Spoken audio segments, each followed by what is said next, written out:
Good morning guys, ಎಲ್ಲರೂ ಹೇಗಿದ್ದೀರಾ? Welcome to Mysuru star ಚಾನಲ್ಗೆ ಸ್ವಾಗತ. ಇವತ್ತು ಶ್ರೀಕೃಷ್ಣ ಜನ್ಮಾಷ್ಟಮಿ ಬಂದಿದೆ. ಅದಕ್ಕೋಸ್ಕರ ನಾನು ಇವತ್ತು ಪೂಜೆಗೆಲ್ಲ ಪ್ರಿಪೇರ್ ಮಾಡಬೇಕು. ಮತ್ತು ಶ್ಲೋಕ, ಅರ್ಚನೆ, ನೈವೇದ್ಯ ಎಲ್ಲ ಇರುತ್ತೆ. ಅದಕ್ಕೋಸ್ಕರ ಇವತ್ತು ಬೇಗ ಎದ್ದಿದ್ದೇನೆ. ಯಾಕಂದರೆ ಸ್ವಲ್ಪ ಲೇಟಾಗಿ ಹೇಳ್ತಿದ್ದೆ. ನಾನು ಕೂಡ ನಿಮ್ಮ ಥರನೇ ಶ್ರೀಕೃಷ್ಣನ ಭಕ್ತೆ. ಅಂದರೆ ಶ್ರೀಕೃಷ್ಣನಿಗೆ ಜಾಸ್ತಿ ಭಕ್ತರಿರ್ತಾರೆ. ಚಿಕ್ಕ ಮಕ್ಕಳಿಂದ ದೊಡ್ಡವರವರೆಗೂ ಶ್ರೀಕೃಷ್ಣನ ಭಕ್ತರಿರ್ತಾರೆ.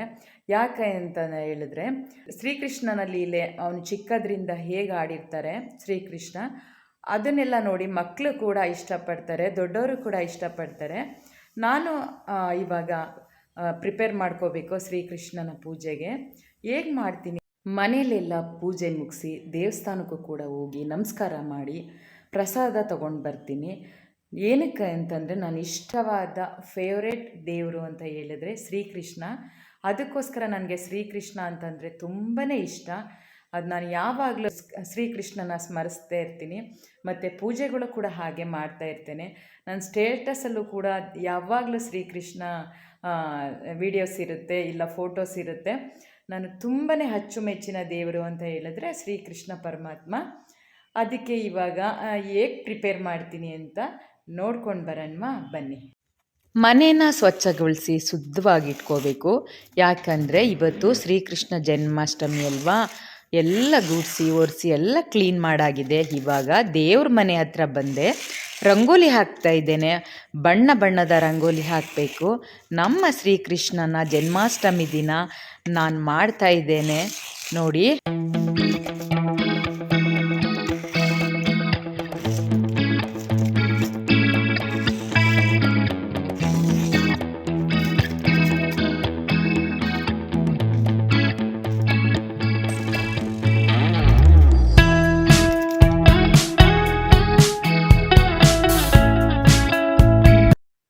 ಬೌಲ್ಗೆ ನೀರು ಹಾಕಿ ಅದಕ್ಕೆ ಕಾಮಕಸ್ತೂರಿ ಪತ್ರ ಮತ್ತು ಕಲರ್ ಹೂಗಳನ್ನ ಹಾಕ್ತಾ ಇದ್ದೇನೆ. ನೀವು ನೋಡ್ಬೋದು. ಡಿಸೈನ್ ರಂಗೋಲಿ ಅಂದರೆ ಇಷ್ಟೇ ನಂಗೆ ರಂಗೋಲಿ ಬರೋದು, ಅದನ್ನೇ ನಾನು ಹಾಕ್ತೇನೆ. ನೀವು ನೋಡ್ಬೋದು, ನಾನು ರಂಗೋಲಿಗೆ ಹೂಗಳಿಂದ ಅಲಂಕಾರ ಮಾಡ್ತಾ ಇದ್ದೇನೆ. ಹೇಗಿದೆ ಅಂತ ನೀವು ನೋಡಿ ಫ್ರೆಂಡ್ಸ್. ದೇವ್ರ ಮನೆಗೆ ನಾವು ರಂಗೋಲಿ ಬಿಟ್ಟು ಕಲರ್ ಪುಷ್ಪಗಳಿಂದ ಅಲಂಕಾರ ಮಾಡಿದಾಗ ಎಷ್ಟು ಸುಂದರವಾಗಿ ಕಾಣಿಸುತ್ತೆ ದೇವ್ರ ಮನೆ ಅಂತಂತ ಹೇಳಿದ್ರೆ ತುಂಬಾ ಚೆನ್ನಾಗಿ ಕಾಣಿಸುತ್ತೆ. ಯಾಕಂದರೆ ವಾರದ ದಿನಗಳಲ್ಲಿ, ಹಬ್ಬದ ದಿನಗಳಲ್ಲಿ ನಾವು ಜಾಸ್ತಿ ಡೆಕೋರೇಷನ್ ಮಾಡ್ತೀವಿ ದೇವ್ರ ಮನೇನ. ಹಾಗಾಗಿ ಹೊಸಲ ಹತ್ರನೂ ಕೂಡ ತುಂಬಾ ನಾವು ರಂಗೋಲಿ ಬಿಟ್ಟು ಕಲರ್ ಹೂಗಳಿಂದ ಅಲಂಕಾರ ಮಾಡಿದ್ರೆ ದೇವರೇ ಕೂಡ ಎದ್ದು ಬಂದಂಗೆ ಕಾಣಿಸುತ್ತೆ. ಶ್ರೀಕೃಷ್ಣನಿಗೆ ಪ್ರಿಯವಾದ ತುಳಸಿ ಗಿಡ, ಅದನ್ನು ಫಸ್ಟು ಪೂಜೆ ಮಾಡಬೇಕು. ಯಾಕಂದರೆ ಕೃಷ್ಣ ಎಲ್ಲಿರ್ತಾರೋ ತುಳಸಿ ದೇವಿ ಕೂಡ ಅಲ್ಲೇ ಇರ್ತಾರೆ. ಅದಕ್ಕೆ ನಾನು ಫಸ್ಟು ತುಳಸಿ ಗಿಡಕ್ಕೆ ನೀರು ಹಾಕಿ ಮತ್ತು ಅರಿಶಿನ ಕುಂಕುಮ ಎಲ್ಲ ಹಾಕಿ ಇವಾಗ ನೋಡಿ ಯಾವ ಥರ ಸಿಂಗರಿಸ್ತಾ ಇದ್ದೇನೆ ಅಂತ. ಇವಾಗ ಬಾಳೆಕಂಬ ಕೂಡ ತಗೊಂಡು ಬಂದು ರೆಡಿ ಮಾಡ್ತಾ ಇದ್ದೇನೆ.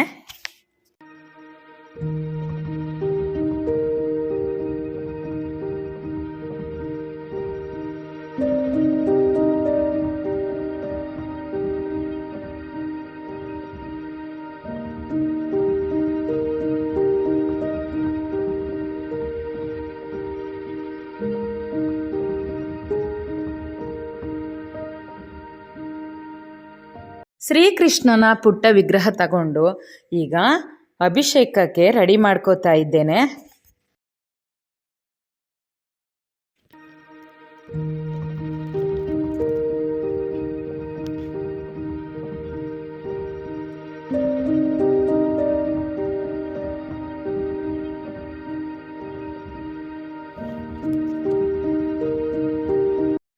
ಶ್ರೀಕೃಷ್ಣನ ಚಿಕ್ಕ ವಿಗ್ರಹ ಇಟ್ಕೊಂಡಿದ್ದೇನೆ, ನೋಡಬಹುದು. ಈಗ ಅಭಿಷೇಕಕ್ಕೆ ಸ್ಟಾರ್ಟ್ ಮಾಡ್ತಾ ಇದ್ದೇನೆ. ಗಂಧ ಮತ್ತು ನೀರು ಮತ್ತು ಜೇನು, ಅರಿಶಿನ ಕುಂಕುಮ ಮತ್ತು ತುಳಸಿ, ಹಾಲು, ಮೊಸರು ಮತ್ತು ಎಳ್ನೀರು, ಡ್ರೈ ಫ್ರೂಟ್ಸು, ಗೋಡಂಬಿ, ದ್ರಾಕ್ಷಿ, ಪಿಸ್ತಾ, ಸಕ್ಕರೆ, ಹಾಲು, ಮೊಸರು ಎಲ್ಲದರಿಂದನೂ ಕೂಡ ನಾನು ಅಭಿಷೇಕ ಮಾಡಿದೆ. ಡೈಲಿ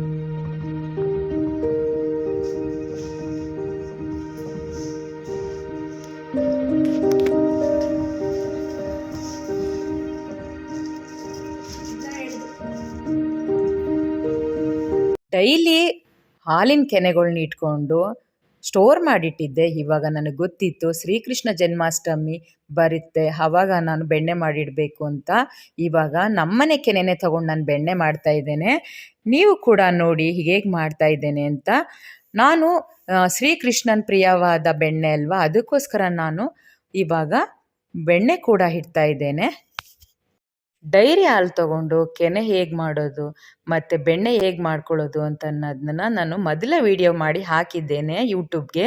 ನಿಮಗೇನಾದರೂ ಈ ಥರ ಟಿಪ್ಸ್ ಬೇಕು ಅಂತ ಹೇಳಿದರೆ ಡಿಸ್ಕ್ರಿಪ್ಷನ್ ಬಾಕ್ಸಲ್ಲಿ ನಾನು ಹಾಕಿರ್ತೇನೆ, ನೀವು ಹೋಗಿ ನೋಡ್ಕೊಳ್ಳಿ.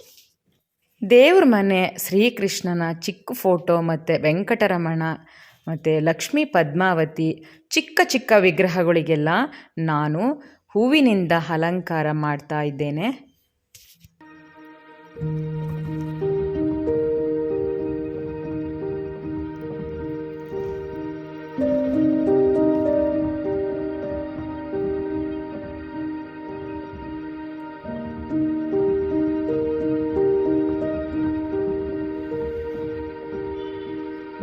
ದೇವ್ರ ಪ್ರಸಾದಕ್ಕೆ ಅಂತ ಮನೆಯಲ್ಲೇ ಮಾಡ್ಕೊಂಡಿರೋ ಬೆಣ್ಣೆ ಮತ್ತು ಸಿಹಿ ತಿನಿಸುಗಳು ಮತ್ತು ಖಾರ ತಿಂಡಿಗಳು ಎಲ್ಲವೂ ಕೂಡ ನಾನು ದೇವ್ರ ನೈವೇದ್ಯಕ್ಕೆ ಇಟ್ಟಿದ್ದೇನೆ. ಎಲ್ಲ ತರಹದ ಹಣ್ಣುಗಳು ಮತ್ತು ಪುಷ್ಪಗಳೆಲ್ಲ ದೇವ್ರ ಪೂಜೆಗೆ ಅಂತ ಇಟ್ಟಿದ್ದೇನೆ. ಶ್ರೀಕೃಷ್ಣನ ವಿಗ್ರಹಕ್ಕೆ ಅಭಿಷೇಕ ಹೇಗೆ ಮಾಡೋದು ಅಂತ ನೋಡ್ಕೊಂಡು ಬರೋಣವಾ ಗೈಸ್.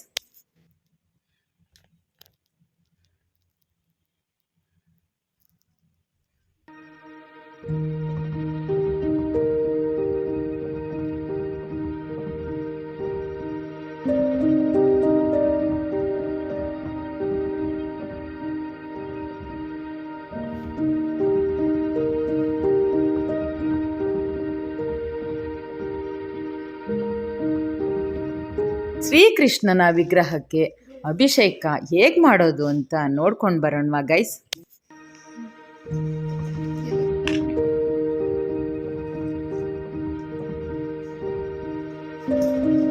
ಸಂಗೀತ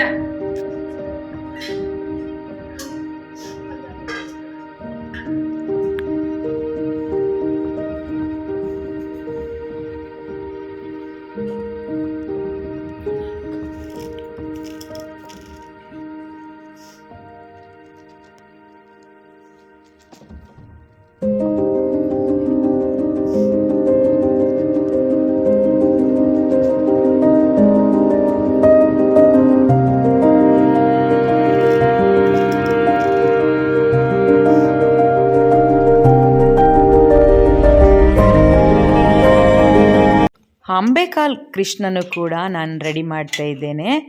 ಅಂಬೆಗಾಲ್ ಕೃಷ್ಣ ಅಂತಂದರೆ ತುಂಬಾ ಕ್ಯೂಟಾಗಿರ್ತಾರೆ. ಕೊಳಲು, ಕಿರೀಟ, ಕಿವಿ ಓಲೆ, ವಸ್ತ್ರ ಕೂಡ ದೇವರಿಗೆ ನಾನು ಧರಿಸ್ತಾ ಇದ್ದೇನೆ. ಶ್ರೀಕೃಷ್ಣ ಜನ್ಮಾಷ್ಟಮಿ ಹೇಗೆ ಬಂತು ಅಂತ ಹೇಳಿದ್ರೆ, ಭಗವಾನ್ ಶ್ರೀಕೃಷ್ಣರ ಜನ್ಮದಿನವನ್ನು ಸ್ಮರಿಸುವ ದಿನೋತ್ಸವವೇ ಈ ದಿನ. ಭಕ್ತರು ಉಪವಾಸ ಮಾಡಿ ಭಜನೆ ಮಾಡಿ ದೇವಾಲಯಗಳನ್ನು ಅಲಂಕರಿಸಿ ಕೃಷ್ಣ ಲೀಲೆಯನ್ನು ಸ್ಮರಿಸುತ್ತಾರೆ. ಮಧ್ಯರಾತ್ರಿ ಶ್ರೀಕೃಷ್ಣರ ಜನ್ಮವನ್ನು ಭಕ್ತಿ, ಪ್ರೀತಿ ಮತ್ತು ಆಧ್ಯಾತ್ಮಿಕ ಉತ್ಸವದಿಂದ ಆಚರಿಸಲಾಗುತ್ತದೆ. ಈ ಹಬ್ಬವು ಸತ್ಪ್ರವೃತ್ತಿಯ ವಿಜಯ, ಭಕ್ತಿ ಮತ್ತು ಆನಂದವನ್ನು ಪ್ರತಿಪಾದಿಸುತ್ತದೆ. ಅಂಬೆಗಾಲ್ ಕೃಷ್ಣನ ಎಷ್ಟು ಕ್ಯೂಟಾಗಿ ರೆಡಿ ಮಾಡಿದ್ದೀನಿ ನೋಡಿ.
ಶ್ರೀಕೃಷ್ಣನ 108 ಅಷ್ಟೋತ್ತರ ಪಠನೆ ಮಾಡ್ತಾ ಅರ್ಚನೆ ಮಾಡ್ತಾ ಹೂವಿನಿಂದ ಗಂಧದಿಂದ ಅರ್ಚನೆ ಮಾಡ್ತಾ ಇದ್ದೀನಿ.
ಹಬ್ಬಕ್ಕೆ ಅಮ್ಮ ಏನು ಪ್ರಿಪೇರ್ ಮಾಡಿದ್ದಾರೆ ಅಂದರೆ ವಾಂಗಿಬಾತ್ ಅಲ್ಲ ಮಮ್ಮ. ನೆಕ್ಸ್ಟು ಕಡಲೆಕಾಳು ಹುಸ್ಲಿ, ಅದಾದಮೇಲೆ ಹೆಸರುಬೇಳೆ ಕೋಸಂಬರಿ. ಹೌದು, ಎಲ್ಲ ಫುಲ್. ಇವಾಗ ನಾನು ಟೇಸ್ಟ್ ನೋಡಿ ಸಂಜೆಗೂ ಬೇರೆ ಇರುತ್ತೆ. ಹೌದು, ಓಕೆ. ಈಗ ಶ್ರೀಕೃಷ್ಣನ ಪೂಜೆ ಎಲ್ಲ ಮುಗೀತು, ಮತ್ತು ಹಬ್ಬಕ್ಕೆ ಮಾಡಿರೋ ಅಡುಗೆ ಎಲ್ಲ ಊಟ ಮಾಡಿ ಇವಾಗ ಮೈಸೂರಲ್ಲಿರುವ ಶ್ರೀಕೃಷ್ಣನ ಇಸ್ಕಾನ್ ಟೆಂಪಲ್ಗೆ ಹೋಗ್ತಾ ಇದ್ದೀವಿ.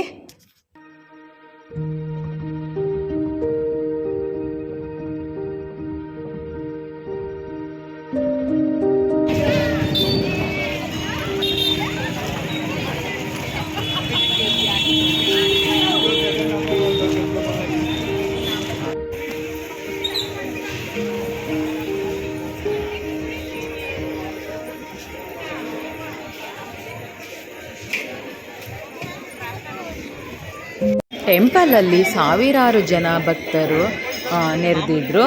ಅಲ್ಲೂ ಕೂಡ ಎಷ್ಟು ರಶ್ಶು ಅಂದರೆ ತುಂಬಾ ರಶ್ ಇತ್ತು. ಭಕ್ತರೆಲ್ಲ 1 by 1 ಕ್ಯೂವಲ್ಲೆಲ್ಲ ಹೋಗ್ತಾ ಇದ್ರು. ಆ ಕಡೆ ಈ ಕಡೆ ನೋಡಿದರೆ ಭಕ್ತರ ಸಂಖ್ಯೆನೇ ಜಾಸ್ತಿ ಇತ್ತು. ಶ್ರೀಕೃಷ್ಣ ಅಂದರೆ ಎಲ್ಲರಿಗೂ ಇಷ್ಟವಾದ ದೇವರಲ್ವಾ, ಅದಕ್ಕೋಸ್ಕರ ಎಲ್ಲ ಭಕ್ತರು ಕೂಡ ಬಂದುಬಿಟ್ಟಿದ್ರು. ಇವಾಗ ನೈವೇದ್ಯ ಟೈಮ್ ಅಂತೆ, ಅದಕ್ಕೋಸ್ಕರ ಸ್ವಲ್ಪ ರಶ್ ಆಗಿರೋದು ಜನರು, ಅದಕ್ಕೆ ಬೇಗ ಆಗುತ್ತೆ ಇರಿ ಮೇಡಮ್ ಅಂತ ಹೇಳಿ. ಅಲ್ಲಿ ನೋಡು ಸಂಗಿ, ಎಲ್ಲಿ ಮಾಮ್? ಈ ಕಡೆ ನೋಡು, ಆ ಕಡೆ ನೋಡು, ಕೃಷ್ಣನ ಭಕ್ತರು ಜಾಸ್ತಿ ಹೌದು ಇದ್ದಾರೆ. ಕೃಷ್ಣ ಜನ್ಮಾಷ್ಟಮಿ ಅಲ್ವಾ ಅದು.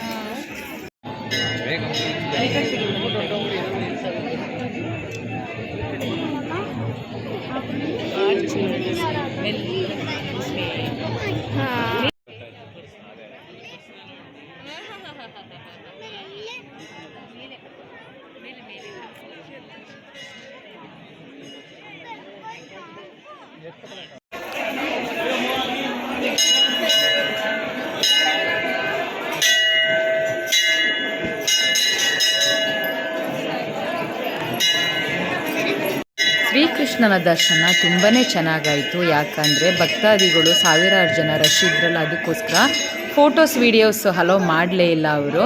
ಅದ್ರ ಮುಂದೆ ಬಂದ್ವಿ. ಅಲ್ಲಿ ಶ್ರೀಕೃಷ್ಣನ ಜಪಮಾಲೆ ತಗೊಂಡು 108 ಅಷ್ಟೋತ್ತರ ಶ್ರೀಕೃಷ್ಣನ ಅಷ್ಟೋತ್ತರನ ಜಪ ಮಾಡಿದ್ವಿ.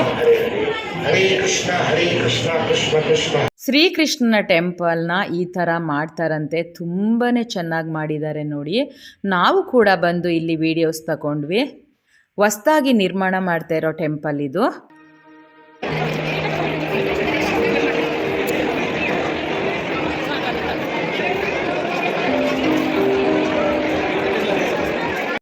ಅಲ್ಲಿಂದ ಬಂದ್ವಿ, ಮತ್ತೆ ಕೇವಲ್ ಹೋದ್ವಿ. ಮತ್ತೆ ಅಲ್ಲಿ ತಿಂಡಿ ತೀರ್ಥಗಳೆಲ್ಲ ಮಾರಾಟ ಮಾಡ್ತಾಯಿದ್ರು. ಮತ್ತೆ ಬಂದು ಅಲ್ಲಿ ತೀರ್ಥ ಈಸ್ಕೊಂಡು ಪ್ರಸಾದ ಈಸ್ಕೊಂಡು ಮತ್ತೆ ಮನೆ ಕಡೆ ಹೊರಟ್ವಿ. ಏನು ತಗೊಂಡ್ರಿ?